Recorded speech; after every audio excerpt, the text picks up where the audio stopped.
Welcome to the overview of the main features of ThisMuch. Our starting point is actually the classic visual analog scale for pain, which if you look in the literature is probably the most widely used scale, certainly with children. You can see that we have the label here, the pain I feel now, a little magenta underscore to show that's the current one being evaluated, and we have the labels here indicating the extent of pain. I'm going to show you simply how this moves up and down, and you'll be able to see little green ripples. Those aren't actually on the assessment, they're simply to show you that I've clicked at a particular location. Okay, now I'm going to show you how to augment this with some icons here so we can show some increasingly unhappy faces that relate to the scale. And it may be that this is all you require. You want to rate a single thing that a child or a person with a learning disability needs to communicate the degree. Now if you want to capture a position at any time, you use magic control keys, which you won't see anything happening, but you can see the frame appear. And if I click up here, this discloses the graphic that we've just captured. You can see that it has demonstration copy for evaluation purposes only. That disappears once it's licensed. And you can see the entire scale, which can be printed out or embedded in reports, or used with someone to give them feedback about their rating and discuss it at another time or away from the computer, or indeed to join a collection of assessments that can be looked at over time to enable a child to be reassured that their pain is resolving, for example. If we click on the text tab here, you can see the quantitative assessment data. So we have no main scale label, I'll show you that in a minute. Interval labels are no pain at all, a little pain, quite a lot of pain, very great pain, extreme pain.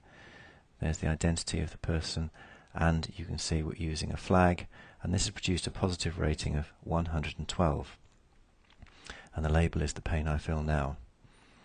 Okay, these are all automatically saved, so you don't actually have to do anything to save them, and they can be accessed at any time.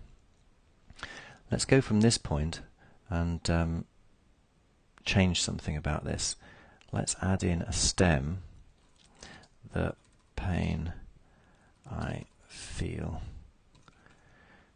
Okay, I'll change that one to right now. Okay, and then I'm going to add a few more. I'll lock this so that I can add quite a few at a time. When I wake up.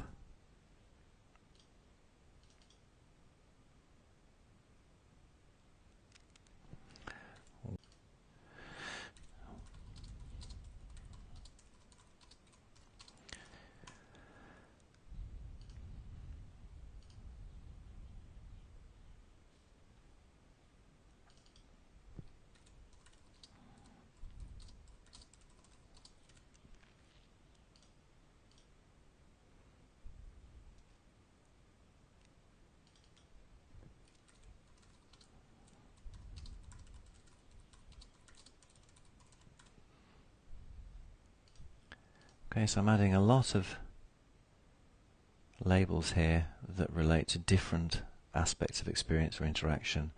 Let's choose another one. When I play with my PS3. Okay, now I can get all of these labels down to the origin of the scale, so they move down like that.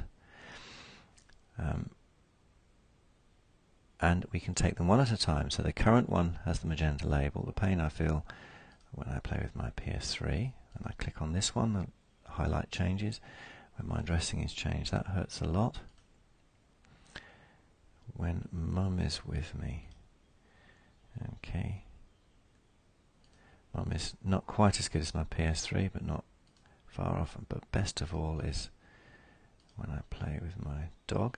Now, of course, what you do with this information varies from case to case. For example, this might indicate a problem with analgesia, that this particular child is reporting that he or she has particular pain when she wakes up.